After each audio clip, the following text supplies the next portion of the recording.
क्यों ड्राइवर साहब, ये ट्रक शिवपालगंज की ओर जाएगा? उसने लापरवाही से जवाब दिया, जाएगा। हमें भी ले चलिएगा अपने साथ। 15वें मील पर उतर पड़ेंगे, शिवपालगंज तक जाना है।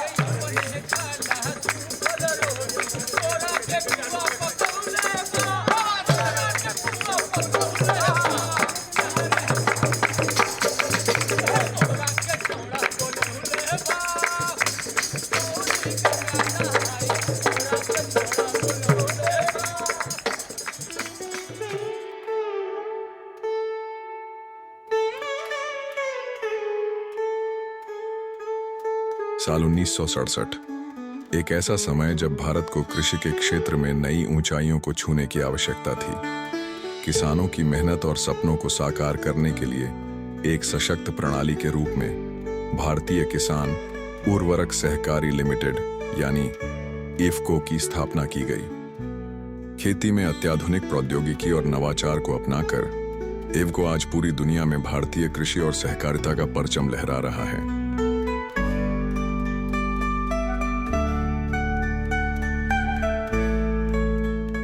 भारतेंदु हरिश्चंद्र ने कहा है कि निज भाषा उन्नतिय है, सब उन्नति को मूल। इसी भावना से प्रेरित होकर इफको ने वर्ष 2011 में हिंदी साहित्य का मान बढ़ाने वाले यशस्वी लेखक पद्म भूषण श्री लाल शुक्ल की स्मृति में एक वार्षिक सम्मान की शुरुआत की। श्री लाल शुक्ल इफको स्मृति साहित्य सम्मान की स्थापना की गई। इसी कड़ी में उनके 100वें वर्ष में 4 स्थानों पर निर्णय किया गया कि हम बड़े कार्यक्रम करेंगे। ये पहला कार्यक्रम है और अंतिम कार्यक्रम उनके 100वें वर्ष पर 31 दिसंबर 2025 को दिल्ली में किया जाएगा।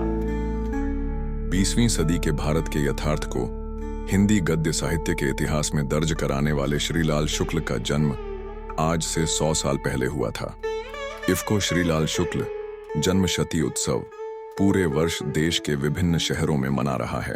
वर्ष 2011 से खास तौर पर इफको के जो हमारा प्रकोष्ठ है भाषा साहित्य और संस्कृति से जुड़ा हुआ, उसके माध्यम से श्रीलाल शुक्ल साहित्य सम्मान जो है, जो देश का सर्वोच्च सम्मान है, 11 लाख रुपए की राशि और प्रशस्ति पत्र रूप में प्रदान किया जाता है।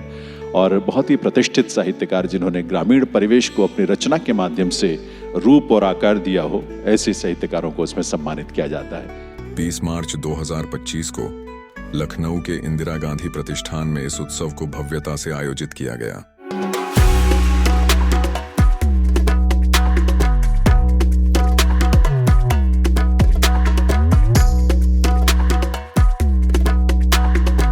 श्रीलाल शुक्ल जी लखनऊ के ही थे। उनकी जन्मशती वर्ष मनाने के लिए हमारी इवेंट कंपनी को अवसर मिला। बहुत ही चुनौतीपूर्ण था और बहुत ही उत्साहवर्धक भी।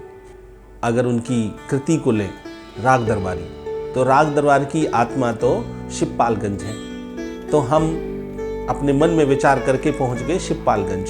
फिर क्या था, शिवपालगंज का थाना, शिवपालगंज की आटा चक्की, शिवपालगंज का स्कूल, शिवपालगंज की पंचायत घर। आगंतुक आए, हमारे दर्शकगण आए, हमारे मुख्य अतिथि लोग आए, सबका स्वागत शिवपालगंज में किया गया।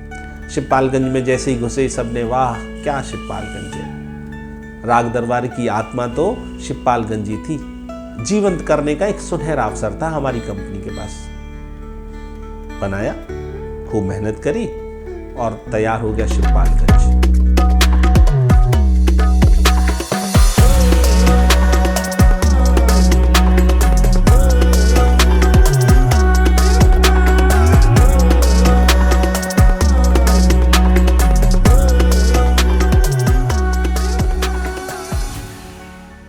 जम्मू कश्मीर के महामहिम उपराज्यपाल श्री मनोज सिन्हा द्वारा चित्र और पुस्तक प्रदर्शनी का उद्घाटन किया गया।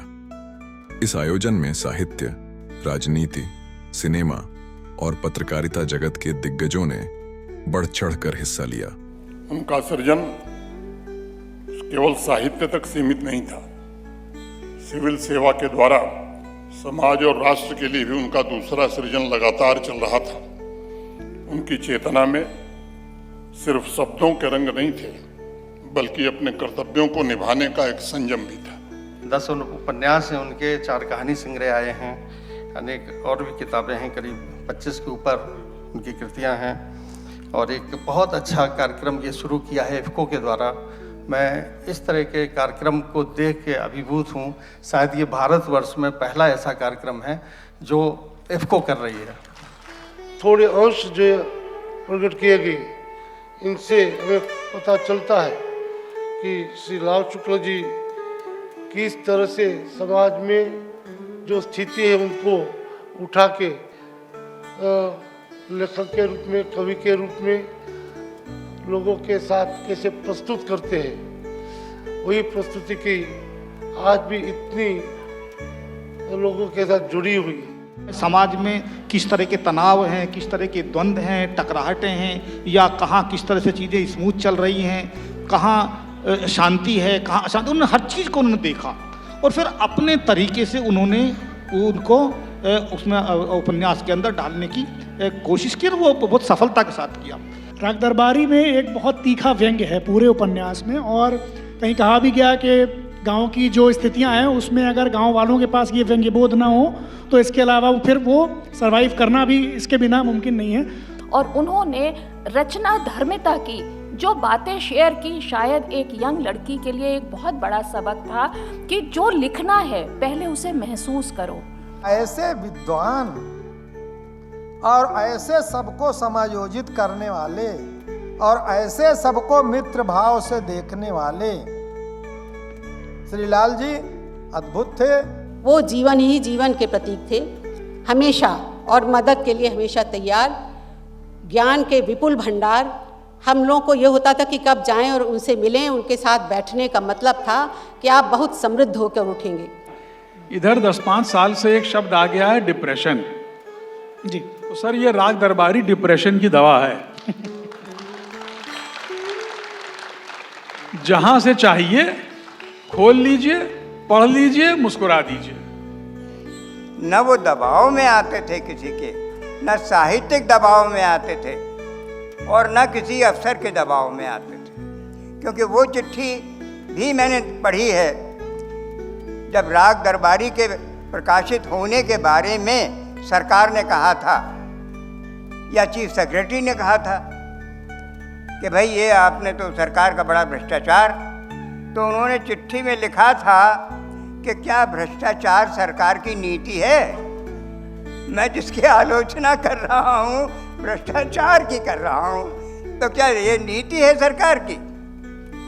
और अंतिम पंक्ति ये थी कि मैंने अपनी जो सेवा काल में जो काम किया है वो इतनी निष्ठा के साथ किया है और जो मैंने लिखा है वो भी उसी निष्ठा से, तो आप दोनों में से मुझे किसी एक को चुनने के लिए मजबूर न करें। श्री लाल जी को काल ने हमसे भले छीन लिया हो, लेकिन जो काल को अगर ये गुमान रहा हो कि श्री लाल जी की स्मृति मिटा देंगी, तो वो है उसको तोड़ा श्री लाल जी की ही कृतियों ने और उनके व्यक्तित्व की आभा ने।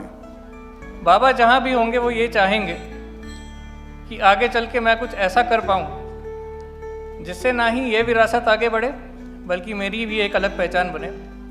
हमारे पतिदेव ने बताया था कि लाल बहादुर शास्त्री एकेडमी में उन लोगों के कोर्स में, सिलेबस में, राग दरबारी सिलेबस में था कि जो उत्तर प्रदेश में प्रशासनिक अधिकारी आ रहे हैं या पूरे भारत में जा रहे हैं तो राग दरबारी पढ़ना मैंडेटरी था कि व्यवस्था नीचे क्या है वो आपको पढ़ना। ये 88 की बात बता रही हूँ। जौने टिकसवा से सैया मोर जाइए, पानी बरसे टिकस गले जाए रे, रेलिया बैरन पिया को लिए जाए रे, रेलिया बैरन।